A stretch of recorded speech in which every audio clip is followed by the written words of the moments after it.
Assalamualaikum warahmatullahi wabarakatuh. Waalaikumsalam warahmatullahi wabarakatuh. Jadi kali ini kakak akan mendongeng tentang kisah tenggelamnya harta Qarun. Nah, kisah ini terdapat dalam Al-Quran dalam surah Al-Qasas ayat 76 sampai 83. Nah, kakak mulai ya. Alkisah, di suatu daerah dekat Mesir, hiduplah seorang laki-laki yang sangat miskin yang bernama Qarun. Laki-laki bernama Qarun ini adalah sepupu Nabi Musa alaihi salam, anak dari paman saudara kandung Nabi Musa. Suatu hari, Qarun dikunjungi oleh seseorang. Orang tersebut ternyata adalah sepupunya, yaitu Nabi Musa alaihi salam.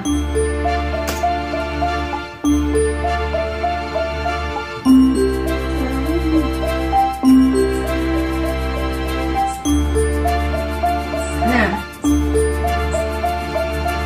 seseorang itu adalah Nabi Musa alaihi salam. Nabi Musa berkata, Assalamualaikum warahmatullahi wabarakatuh. Waalaikumsalam warahmatullahi wabarakatuh. Nah, kemudian Qarun menjawab, Waalaikumsalam warahmatullahi wabarakatuh. Kemudian Nabi Musa mengatakan, bagaimana kabarmu saudaraku? Nah, Qarun pun menjawab, seperti inilah keadaanku, wahai saudaraku.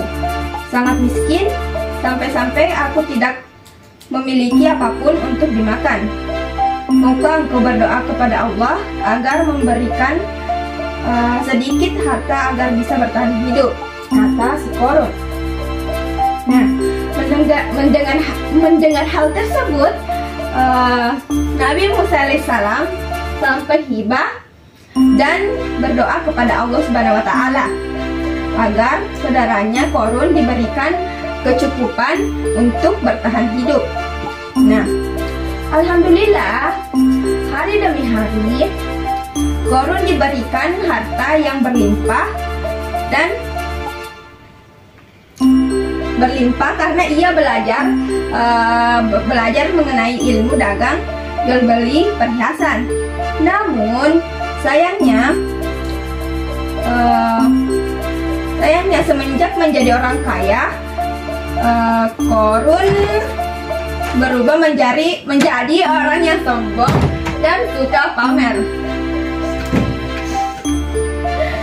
Suatu hari, ada seseorang yang diperintahkan oleh Nabi Musa alaihissalam untuk memberitahukan kepada Qarun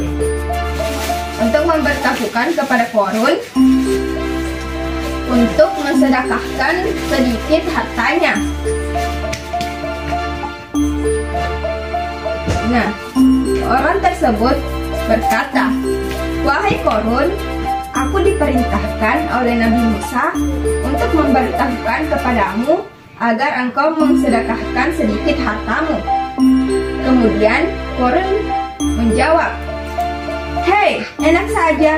Semua harta ini aku kumpulkan dengan susah payah, lalu kamu seenaknya memintanya saja.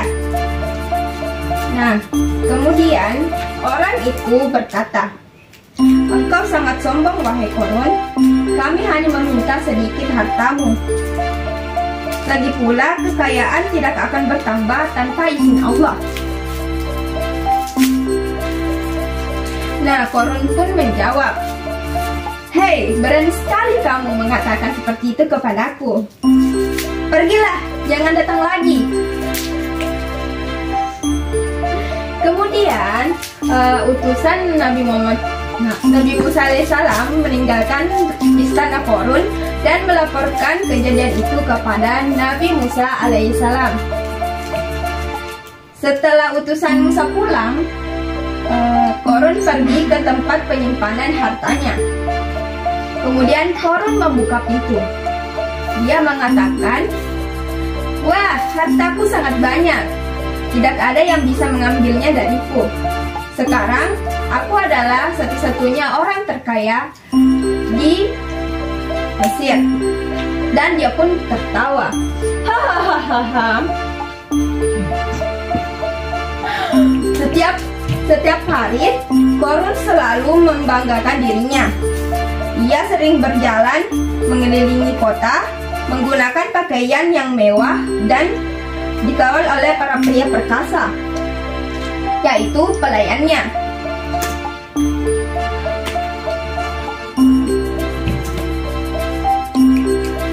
Oleh pelayan. Kemudian orang-orang pun melihat Korun berkeliling dengan memamerkan kekayaannya. Orang-orang pun berkata, "Wahai saudaraku, lihatlah Korun. Sekarang dia sangat kaya dan lihatlah pakaiannya yang berlapis emas dan kelihatan mewah." Kemudian orang lain pun menjawab, "Benar saudaraku, tetapi dia sangat sombong dan dia lupa bahwa harta itu milik Allah dan akan kembali kepada Allah." Kemudian Nabi Musa alaihissalam dan pengawalnya mendatangi Korun di sebuah pasar tempat Korun menjual emas.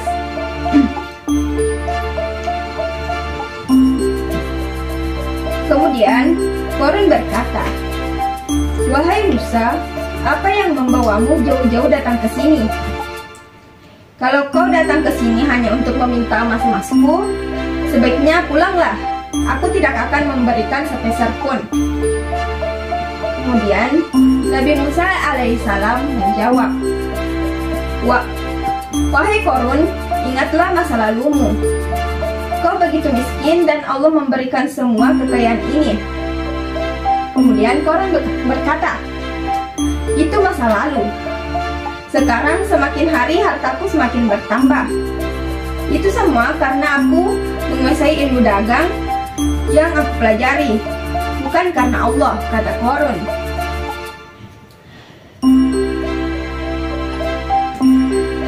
Namun Korun tetap bersikukuh tidak mau mensedekahkan hartanya karena menganggap semua hartanya itu hasil kerja kerasnya.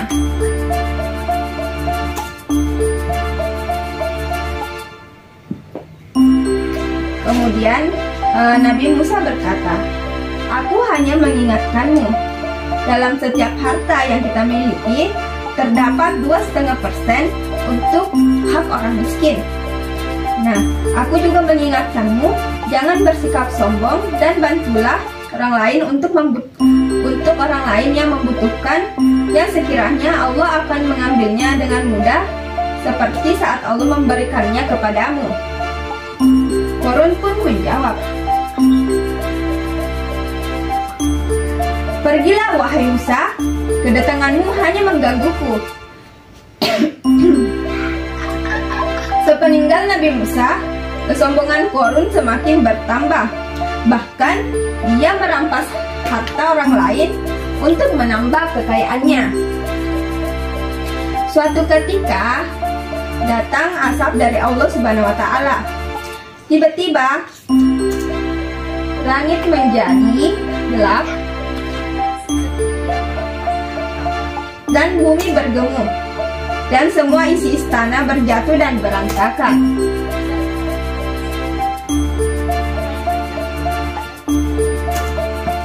Kemudian Korun berkata, "Apa yang terjadi wahai pelayanku?" Kemudian pelayannya menjawab, "Terjadi gempa bumi tuanku." "Bagaimana ini bisa terjadi? Bagaimana dengan semua hartaku?" "Pelayan, oh pelayan, selamatkan hartaku."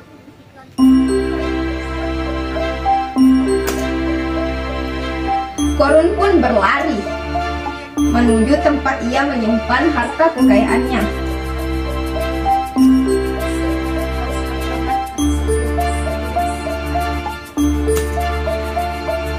Korun pun berkata, "Oh tidak, perhiasan, emas, berlian, semua hartaku aku akan mengamankannya karena sangat berharga bagiku. Saat Korun ingin mengamankan hartanya, tiba-tiba lantai istananya terbelah menjadi 2 bagian dan semua hartanya pun terjatuh. Nah, dan Korun pun juga ikut terjatuh dalam belahan lantai tersebut. Nah, itulah akhir kisah Korun yang sombong dan gempa bumi melenyapkan dirinya ke dalam tanah beserta harta-hartanya, seperti yang terdapat pada Quran Surah Al-Kahf ayat 81. Nah, adik-adik, jadi dari cerita tersebut, hal apa yang kalian dapat pelajari? Ya, kita tidak boleh sombong, kita tidak boleh angkuh, dan kita harus tetap bersedekah. Yeay. Terima kasih. Assalamualaikum warahmatullahi wabarakatuh. Waalaikumsalam.